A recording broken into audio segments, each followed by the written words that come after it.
To fix the error that a device cannot be used for GASAP, there are several solutions to try.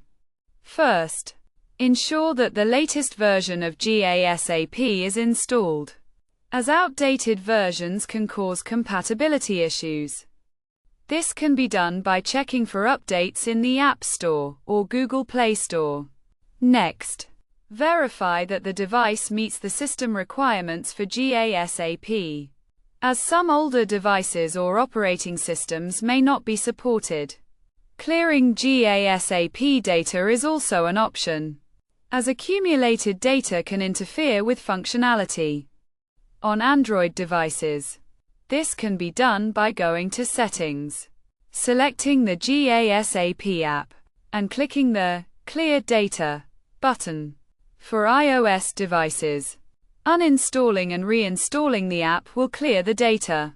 Reinstalling GASAP is another potential solution. Uninstall the current version, restart the device, and then reinstall GASAP from the official App Store. Additionally, ensure a stable internet connection by switching between Wi-Fi and mobile data to determine if the issue is network related.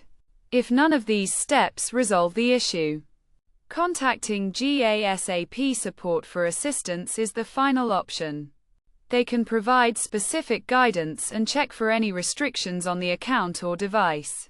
By trying these solutions, it should be possible to fix the error and use the device with GASAP.